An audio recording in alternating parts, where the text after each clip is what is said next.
예. 이제 이 전 시간까지 우리 무권대리에 대해서 살펴볼 거예요. 자, 이 시간부터는 이제 표현대리를 살펴보는데요. 자, 표현대리는 이거죠. 이제 갑이 본인이고 A가 이제 무권대리인이에요. 무권대리인. 자, 무권대리라는 것은 이제 대리권이 없다라는 거죠. 대리권이. 그래서 대리권이 처음부터 발생하지 않을 수도 있고, 있는데 범위가 넘어설 수도 있고, 아니면 대리권이 소멸했을 수도 있는 거죠. 그래서 A가 상대방 을과 대리행위를 한 거죠. 대리행위를. 자, A가요, 대리행위를, 그러니까 A의 명의로 해버리면은 그냥 A가 책임지기 때문에 뭐 대리 문제는 발생하지 않고요. A가 이제 갑, 대리인, A 이런 식으로 했다라는 거죠. 법률행위를. 대리권이 없음에도 불구하고. 근데 을이라는 사람이요, 만약에 대리권이 없다는 걸 알면 계약을 하진 않았겠죠. 그런데 을이라는 사람이 대리권이 없다는 걸 몰랐어요. 다시 말해서 대리권이 없다는 걸 몰랐고 모르는데 과실이 없었다는 거죠. 즉 대리권이 있다라고 신뢰를 했다는 거죠. 신뢰를 했다는 것은 대리권이 없다는 사실에 대해서 몰랐고 모르는데 과실이 없다는 거죠. 자, 이랬다고 하더라도 어떻습니까? 원칙적으로 갑과 을이 두 사람이, 그러니까 A와 을 두 사람의 문제이기 때문에 대리권을 수여하지 않은 갑은 아무런 책임을 지지 않는 것이 원칙이죠. 자, 그런데 이렇게 첫 번째요, 대리인처럼 행동을 했고, 두 번째 을이라는 사람이 신뢰했는데 이 과정에서 대리인처럼 행동을 하고 을의 신뢰 사이에요, 갑에게 책임을 질 만한 귀책 사유가 있었을 때요. 세 번째 귀책 사유죠. 귀책 사유. 뭐 꼭 세 번째라고 하기보다는요, 이런 귀책 사유에 의해서 뭐 무권대리 행위가 이루어졌고 신뢰가 이루어졌다라고 한다라면은 이 귀책 사유죠. 이런 경우라면은 갑을 좀 희생해서라도 거래 상대방 그리고 거래 안정을 보호하겠다는 거죠. 그러니까 이 두 가지만 만족이 됐을 때는 이것은 무권대리가 돼가지고요. 무권대리죠. 그냥 무권대리일 뿐입니다. 무권대리가 되기 때문에 원칙적으로는 무효인 거죠. 원칙적으로는 무효이지만은 본인에게, 그러니까 본인이 책임지지 않지만 본인에게 귀책 사유, 책임을 귀속시킬 만한 사유가 있었을 경우에는, 이런 경우에는 이제 표현대리가 성립된다는 거죠. 표현대리가. 그래서 대리인처럼 표현됐기 때문에 본인이 책임을 진다는 거죠. 이때 본인이 책임을 진다는 것은요, 이거죠. 결국 갑이라는 사람이 원래 무권대리만 됐을 때는 갑은 추인을 거절할 수가 있었는데, 갑은 이제는 추인을 거절할 수가 없다라는 거죠. 추인 거절할 수가 없다. 요거죠. 원래 무권대리에서는 추인을 거절할 수 있었지만은 이제 표현대리가 되면 추인 거절할 수가 없다. 그러니까 결국 표현대리라고 하는 것은 무권대리의 일종이 되는 거죠. 무권대리임에도 불구하고 추인을 거절할 수 없는 무권대리. 이것이 바로 표현대리가 되는 거죠. 표현대리. 자, 표현대리는 무권대리 종류가 세 가지죠. 처음부터 어떻습니까? 대리권이 발생하지 않은 경우, 발생하지 않았을 경우에 무권대리하고, 그 다음에 범위를 초과했을 때요.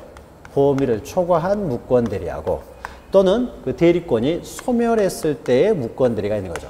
그럼 거기에 따라서 표현대리도요, 발생하지 않은 표현대리, 고난을 넘은 표현대리, 그 다음에 소멸 이후의 표현대리, 세 종류가 있는 거죠.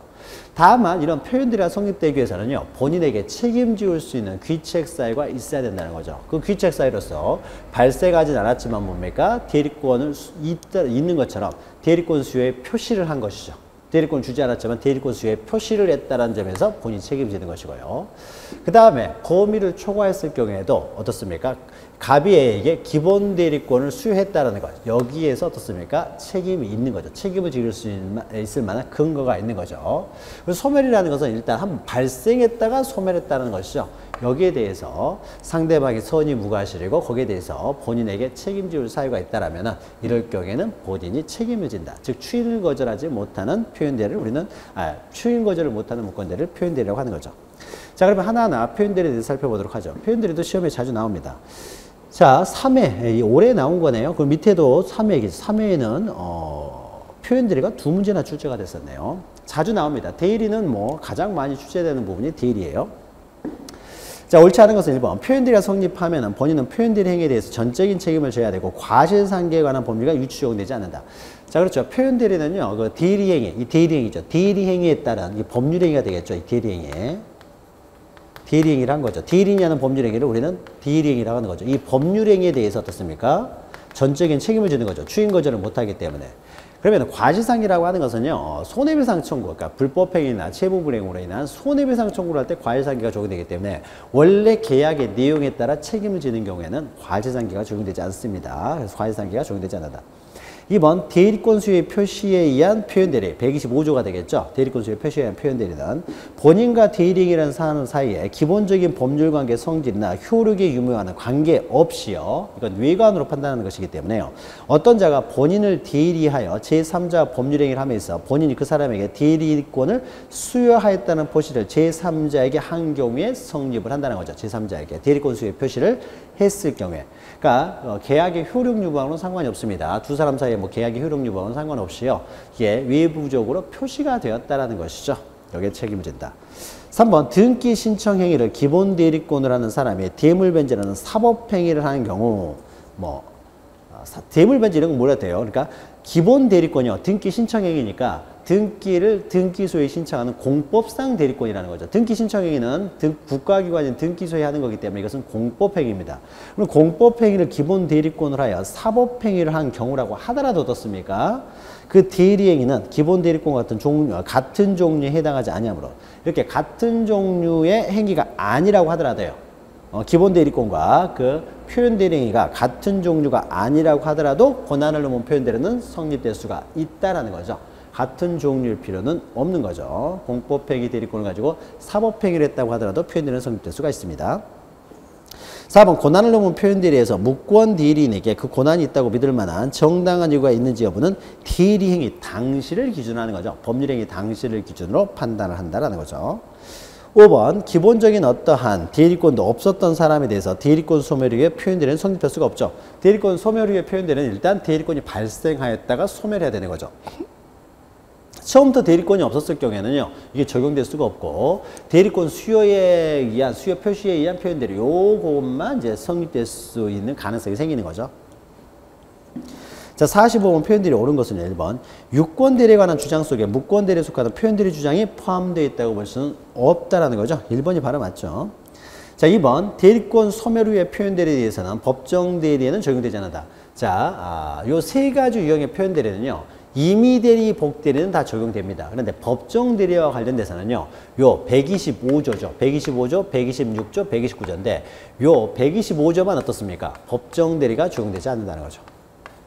자, 법정대리는 법률의 규정에서 대리권이 발생하는 것이지, 대리권 수요에, 수요의 표시에 의해서 대리권이 발생되는 건 아니라는 것이죠. 대리권 수요의 표시에 의해서 발생하는 것이 아니기 때문에 법정대리는 적용이 없다. 그러면 나머지 두 가지는 법정대리도 적용이 되는 것이고요. 자, 3번 표현대리가 성립하여 대리행위 효과가 본인에게 귀속된 때에는 표현대리의 성질이 유권대리로 전환된다. 자, 무권대리가 유권대리로 전환되는 것은 아닙니다. 무권대리긴 합니다만 어떻습니까? 무권대리긴 하지만은 추인 거절을 할 수 없다는 거죠. 그래서 추인 거절할 수 없는 무권대리가 바로 표현대리가 되는 거죠. 이게 유권대리가 되는 것은 아니죠.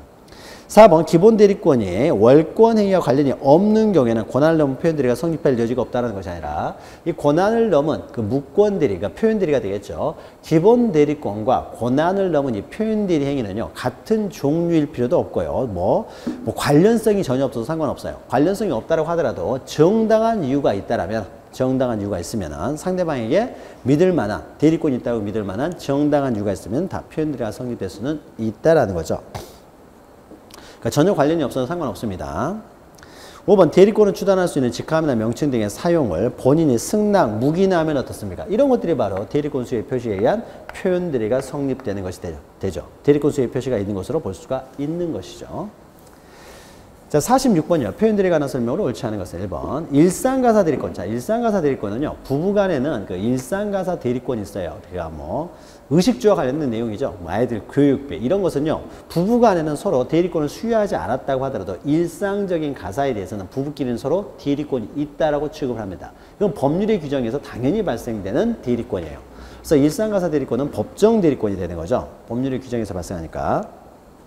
그러니까 일상가사 대리권도 어떻습니까? 권한을 넘은 표현대리에 있어서 기본대리권이 될 수가 있다는 거죠. 권한을 넘은 표현대리도 법정대리에 있어서도 적용될 수 있으니까요. 1번이 바로 틀렸네요.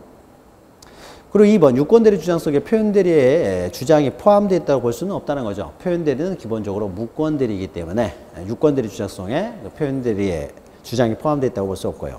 3번 강행복귀에 반하여 무효인 법률행위는 표현대리가 적용될 수가 없습니다. 이것은요, 뭐 어떻습니까? 강행규정 위반이 되면요, 유권대리라고 하더라도 무효가 되는 거죠. 유권대리도 무효가 되는데 표현대리가 유효가 될 수는 없는 것이죠.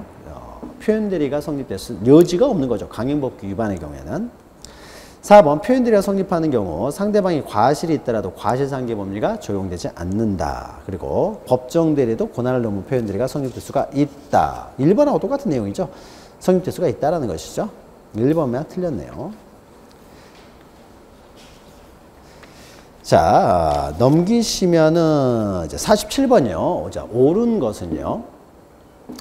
자, 1번 권한을 넘은 표현대리, 법정대리도 적용된다는 거죠. 그리고 2번 대리 행위가 허위 표시로서 무효인 경우에는 표현대리가 성립될 수가 없다. 대리 행위가 무효인 경우, 허위 표시가 무효라고 하더라도요. 허위 표시의 대리권이 무효라고 하더라도 뭐 성립될 수 없는 건 아니고 표현대리가 허위 표시로서 무효인 경우에는 허위 대리행위가 허위 표시로서 무효입니다. 그러니까 처음부터 이것은 무효라는 것이죠. 허위 표시로서 무효인 경우입니다. 허위 표시로 무효이면요, 대리행위 자체가 이게 무효가 된다는 거죠. 허위 표시로 무효인 거죠. 허위 표시로 무효이기 때문에 그냥 이게 무효인 것이지 뭐 표현대리 성립 여지가 있는 것은 아닌 거죠. 표현대리는요, 어떻습니까? 일단 대리행위, 이 법률행위 자체는요, 이거 법률행위 자체는 유효한데 어떻습니까? 법률행위 자체는 유효한데 대리권이 없는 거예요, 대리권이. 대리권이 없으니까 무권대리가 돼서 무효가 되는 것이지, 만약 법률행위 자체에 어떻습니까? 하자가 있어가지고 무효가 됩니다. 그러니까 법률행위 자체가 반사회적 법률행위로 무효가 됐다든지, 통정허위 표시로 무효가 됐다든지, 이러면 어떻습니까? 법률행위 자체가 무효니까는 뭐 무권대리고 표현대리고 이런 것들이 뭐 표현대리가 적용될 여지가 없는 거죠. 처음부터 이것은 무효인 거예요. 무효인 거죠. 그러니까 뭐 추인 거절을 못하네 하네 이런 게 처음부터 나올 수가 없는 것이죠. 나올 수가 없는 것이죠. 그래서 대리행위가 허위 표시로 무효인 경우에는요, 애초에 표현대리가 성립될 가능성이 없는 것이죠. 이건 그냥 무효입니다. 통정허위 표시로 무효면요, 확정적 무효예요. 확정적 무효. 이 표현대리라고 하는 것은 무권대리를 전제로 하는 것인데, 무권대리라는 것은 유동적인 무효 상태를 전제로 해서 표현대리 성립 여부를 따지는 것이니까요. 확정적 무효인 경우에는 표현대리 문제가 성립될 수가 없겠죠. 3번 기본대리권이 권한을 넘은 대리행위와 동정해야 되는 것은 아니라는 거죠. 동정인 행위, 뭐 관련성이 없어도 상관이 없다는 것이고요. 4번 대리인이 본인을 위한 것임을 표시하지 않은 경우에도 권한을 넘은 표현대리 규정이 직접 적용된다. 본인을 위한 것임을 표시하지 않았다는 것은 뭡니까? 현명하지 않았다는 거죠. 현명을 하지 않고요, 단지 그냥 A, 자기 명의로 법률행위를 했다는 거죠. 자기 명의로 법률행위를 하게 되면 어떻습니까? 그러니까 본인에게 가백이 처음부터 효력이 미치지 않기 때문에요, 뭐 표현대리고 무권대리고 이 적용될 여지가 없죠. 그러니까 비현명을 했을 때는 대리의 법률 자체가 적용될 수가 없는 것이죠. 그래서 본인을 위한 것임을 표시하지 않은 경우에는요, 아예 이것은 대리의 법리가 적용되지 않습니다. 그래서 권한을 넘은 표현대리 규정이 적용되지 않죠. 무권대리도 적용되지 않고 표현대리도 적용되지 않습니다. 5번 대리권 소멸 후 선임된 복대리인, 우리 앞에서 했던 거죠. 복대리가 대리권 소멸 후의 표현대리에도 복대리인도 적용된다는 거죠. 그래서 복대리인이 선임 무하시는 상대방과 대리행위를 한 경우에는 표현대리가 성립될 수가 있다는 거죠. 복대리도 적용될 수가 있다.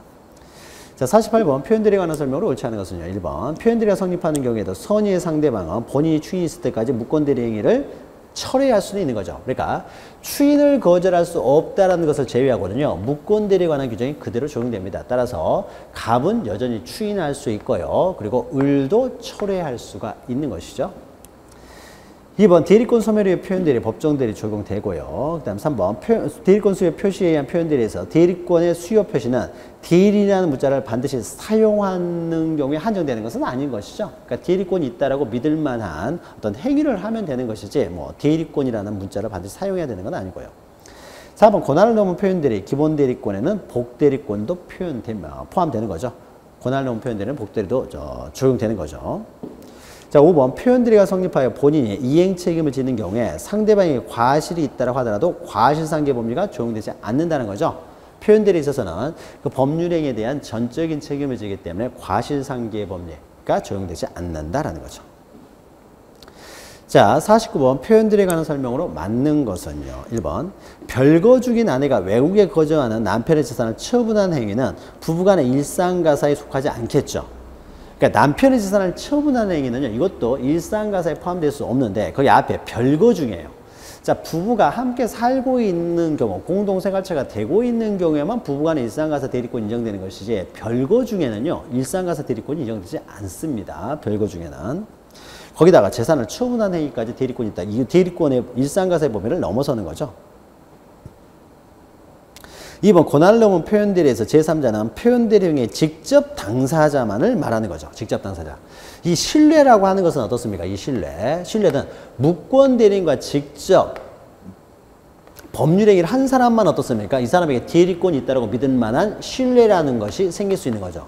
그러니까 을로부터 다시 물건을 취득한 병이라는 사람은 이 사람은 A와 거래한 사람이 아니기 때문에 A가 과연 대리권이 있다고 믿을 만한 정당한 이유가 있는지 없는지 이것을 판단할 수는 없는 거죠.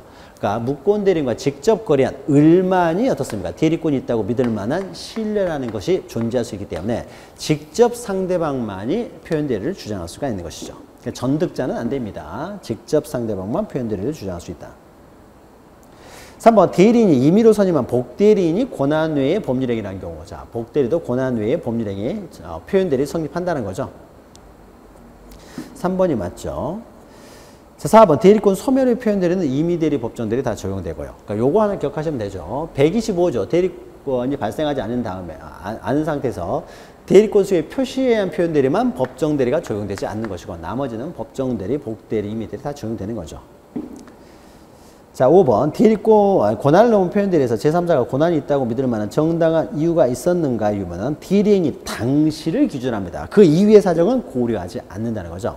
대리행위 당시만을 기준으로 하지 그 이후의 사정은 고려하지 않는다라는 거죠. 자, 150번 넘기시면 또 이제 표현대리에 틀린 것이에요. 자, 1번 교회의 대표자가 권한 없이 행한 교회 재산의 처분행위요. 자, 교의 재산의 처분행위는 어떻습니까? 교의 재산은 총유물이죠. 총유물입니다. 자, 총유물을요, 처분하는 것은 어떻습니까? 사원총회 결의가 있어야 되죠. 그래서 대표권이 제한되는 거예요. 이건 강행 규정입니다. 총유물을 처분할 때는 사원총회 결의를 거쳐야 돼요. 자, 결의를 거쳐야 되는데 어떻습니까? 결의를 거치지 않고 있기 때문에 이건 대표권 제한 범위를 넘어서는 행위란 거죠. 대표권 제한 범위를 넘어서는 겁니다.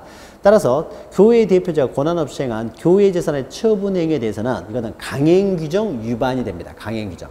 강행 규정 위반이 되기 때문에요. 사원총회 결의를 거쳐야 되는데 결의를 거치지 않고 이루어졌기 때문에 이것은 강행 규정 위반으로서요. 이런 경우에는 표현 대리가 적용되지도 않습니다. 그러니까 표현 대리에 적용되지 않는다라는 거죠.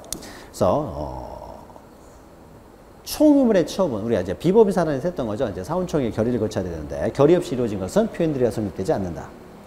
2번 권한을 넘은 표현대리 규정은 부부의 일방이 정당한 대리권 없이 타방을 대리하여 그 재산권을 처분한다든지 금전을 차용하는 것과 같이 일상가사 대리권의 범위를 넘은 법률행위에도 적용이 될 수가 있는 것이죠. 법정대리도 적용된다는 거죠. 자, 3번 대리인이 대리권 소멸 후 복대리인을 선임하여 복대리로 하여금 상대방과의 사이에서 대리행위를 하도록 한 경우에도 표현대리가 성립될 수가 있다는 것이고 4번 소송에서 을의 표현대리인 병과 계약을 체결한 갑이 계약 체결의 효과가 을에게 귀속되어야 한다는 주장을 할 뿐 표현대리 주장을 명백히 하지 않은 경우에는 법원은 표현대리 성립 여부를 심리 판단할 필요가 없다. 자, 이거 말은 좀 어렵게 됐지만 결국 이거죠. 유권대리의 주장 속에요. 표현대리가 포함되는 건 아니라는 거죠. 그러니까 계약 체결 효과가 을에게 귀속돼야 한다라고 주장하는 건 뭐겠습니까? 유권대리를 주장하고 있는 거죠. 지금 유권대리를 주장하고만 있지요. 달리 표현대리를 주장하고 있지는 않다라는 거죠. 그러면은 표현대리 여부는 판단할 필요가 없는 거죠. 그러니까 유권대리의 주장 속에 표현대리의 주장이 포함되어 있다고 보지 않는다라는 거죠. 그래서 만약에 유권대리가 아니면 어떻게 됩니까? 유권대리가 아니면은요, 패소 판결을 받을 수밖에 없어요. 그래서 표현대리를 따로 주장을 해야 된다는 거죠. 그러니까 유권대리는 아니지만은 표현대리는 해당이 돼요. 그런데 당사자가 주장을 할 때요, 유권대리만 주장을 하지 표현대리를 주장하지 않는다는 거죠. 표현대리를 주장하지 않으니까 법원에서는 당사자가 주장하는 것만 판단하지 주장하지 않은 것은 판단하지 않습니다. 이게 원칙이에요. 그래서 표현들이 주장을 하지 않았으면요. 유권대리만 주장이기 때문에 표현대리를 심리 판단할 필요가 없다. 유권대리 주장 속에 표현대리 주장이 포함된 것은 아니다라는 거죠. 5번 표현대리 요건이 충족되면 표현대리인이 한 법률행위 효과는 본인에게 발생하지만 상대방에게 과실이 있으면 과실상계 법률가 적용될 수가 없다라는 거죠. 과실상계 법률은 적용되지 않는다. 자, 그 다음에 151번이요. 고난을 넘은 표현대리가 하는 설명으로 틀린 것은 1번. 고난을 넘은 표현대리가 성립하기 위한 기본 대리권은 고난을 넘은 행위와 동일한 종류, 동종, 유사한 것임을 요하지 않고요. 2번. 이미 소멸한 대리권에 기하여 그 대리권의 범위를 넘어서 대리권을 행사한 경우입니다. 자, 우리의 대리권 소멸 후의 표현대리에 있어서요. 이 대리권 소멸 후의 표현대리, 그 대리 행위는 원래 있었던 대리권의 범위 내에 행위를 해야 되는 거죠. 그래야만 129조의 표현대리가 성립되는데 원래 있던 대리권의 범위를 넘어섰습니다. 또 이럴 수도 있는 거죠. 대리권 수에 표시를 했는데 그 대리권 수의 표시에 따라서 대리 행위를 했는데 표시된 내용보다 넘어서서 했다는 거죠. 그런 경우에는 이제 125조가 적용되지 않죠. 그러나 이런 경우에도 어떻습니까? 고난을 넘은 표현대리는 성립될 수가 있다는 거죠. 자, 고난을 넘은 표현대리에 있어서 기본 대리권은 이렇게 125조라든지 129조의 표현대리권을 기본 대리권으로 해서 그 고난을 넘은 경우에도 126조는 적용될 수가 있다는 거죠. 성립될 수가 있다. 자, 5번 법정 대리도 고난을 넘은 표현대리가 성립될 수가 있죠. 법정 대리도 맞는 내용이죠. 자, 152번이요. 152번. 자, 고난을 넘은 표현대리에 관한 설명으로 틀린 것은 1번. 복임권이 없는 대리인이 선임한 복대리인의 권한도 기본 대리권이 될 수가 있는 것이고요. 2번. 정당한 유의의 유무는 대리인이 당시를 기준으로 하는 것이고요. 또 공법상 행위의 대리권, 공법상 대리권도 기본 대리권이 될 수 있다는 거고요. 또 4번. 사원총회 결의를 거치하여 처분할 수 있는 비법인 사단의 총유 재산을 대표자가 임의로 총회 결의를 거치지 않고 했을 경우에요. 앞에 설명했죠. 이런 경우에는 강행 규정 위반으로서요. 이런 경우에는 표현대리에 관한 규정이 준용될 수가 없습니다. 자, 5번. 기본 대리권의 내용과 대리행위가 동종이 아니라고 하더라도 어떻습니까? 126조의 표현대리는 성립될 수가 있다라는 것이죠. 자, 마지막 문제네요. 표현대리의 마지막. 대리의 마지막 문제가 되겠죠. 자, 갑은 자신의 토지를 담보로 은행 대출을 받기 위해 을에게 대리권을 수여했습니다. 여기는 을이 이제 을이 되겠죠. 을에게 대리권을 수여했습니다. 그리고 위임장, 인감 및 저당권 설정에 필요한 서류 일체를 고려하였어요. 그러나 을은 이를 악용하여 갑의 대리인으로서 토지를 병에게 매도하였어요. 자, 저당권, 은행 대출을 받기 위해서 담보로, 그러니까 담보로 제공하고 대출만 받으라고 했어요. 그러니까 소유권을 넘기라고는 하지 않았고요. 대출만 받아라고 했습니다. 이 부동산을 담보로 해서. 그런데 이 사람이 병에게 매도해 버렸기 때문에 어떻습니까? 고난을 넘은 무권대리가 되는 거죠. 고난을 넘은 무권대리가 됩니다. 그러나 이제 상대방 입장에서 봐서 대리권이 있다고 믿을 만한 정당한 사유가 있으면은 표현대리가 성립될 수 있는 거죠. 자, 1번 을에게는 기본 대리권은 인정되는 거죠. 대출에 대한 기본 대리권 인정되는 거고. 2번 표현대리가 성립하지 않다고 하더라도 병원갑에게 소유권 이전되기를 청구할 수 있다. 표현대리가 성립되지 않는 경우에는요. 이런 경우는 무권대리일 뿐인 거죠. 고난을 넘은 무권대리니까 어떻습니까? 무효가 되는 거죠. 무효가 되기 때문에 이런 경우에는 이전되기를 청구할 수가 없게 되겠죠. 3번 매매계약의 토지거래 허가제를 위반하여 확정적으로 무효이면은 표현대리가 적용될 여지가 없는 거죠. 이미 확정적으로 무효가 되는 거죠. 강행규정 위반으로 확정적으로 무효가 됐기 때문에 표현대리가 성립될 여지가 없는 거죠. 강행규정 위반은요. 표현대리가 성립되지 않는다는 거죠. 4번 병이 매수 당시 을에게 대리권이 있다고 믿을 만한 정당한 이유가 있었다면 매매계약 성립 후에 대리권 없음을 알았다고 하더라도 표현대리는 성립한다. 자, 정당한 이유는요. 대리 행위시를 기준으로 하기 때문에 그 이후에 알았다고 하더라도요. 표현대리는 성립한다는 거죠. 5번 만약 을이 자기 앞으로 소유권 이전 등기를 마친 후 자신을 매도인으로 하여 병에게 토지를 매도하였다면 병은 갑에게 표현대리 성립을 주장할 수가 없다. 이 전득자는 어떻습니까? 정득자. 여기가 을이고 어떻습니까? 자, 을이 을이 이런 거죠. 을이 자기 앞으로 뒀으니까 소유권을 넘겼다는 거죠. 그러니까 자기 앞으로, 그러니까 갑 대리인, 여기 이렇게 되겠죠. 갑 대리인 을 이렇게 거래 행위를 한 것이 아니라요. 갑 대리인 을 거래 한 것이 아니라 자기 앞으로 소유권을 넘긴 다음에요. 자기 명의로 풀었다는 거죠. 물건을 팔았어요. 이건 DLE가 아니잖아요. DLE가. 그렇죠. 이거 무권리자의 처분행위가 되는 거죠. 자, 매도인이라는 변에게 토지를 매도하였다면요. 병은 갑에게 표현대리의 성립을 주장할 수는 없다. 그렇죠. 이것은 무권리자의 처분행위가 됩니다. 무권리자의 처분행위. 그렇죠. 고난이 없는 자가 지금 자기 이름으로 자기 것도 아닌 것을 파는 것이 되기 때문에 무권리자의 처분행위가 되는 것이지 이것은 DLE가 아니에요. DLE라고 하는 것은요. 갑의 이름으로 법률행위를 했을 때 DLE의 문제가 생기는 것이고 자기 이름으로 처분을 하게 되면 이게 DLE가 아니죠. 을에게 효과만 미치는 거잖아요. 그러나 을은 소유권이 없기 때문에요. 이 처분행위는 그냥 무효가 될 뿐인 것이죠. 무권리자의 처분행위로 무효가 될 뿐이지 표현들의 성립을 주장할 수는 없다. 맞는 내용이 되겠죠. 자, 153번은 좀 까다로운 문제였죠. 자, 이렇게 해서요. DLE에 관한 내용을 이제 모두 마치고요. 자, 잠시 쉬었다가 DLE는 잘 정리하시기 바랍니다. DLE는 그 민법 전체적으로도 굉장히 어려운 부분에 해당되는 것입니다. 잘 정리하시고요. 잠시 쉬었다가 이제 무효 취소에 관한 내용 이어가도록 하겠습니다. 잠시 뵙겠습니다.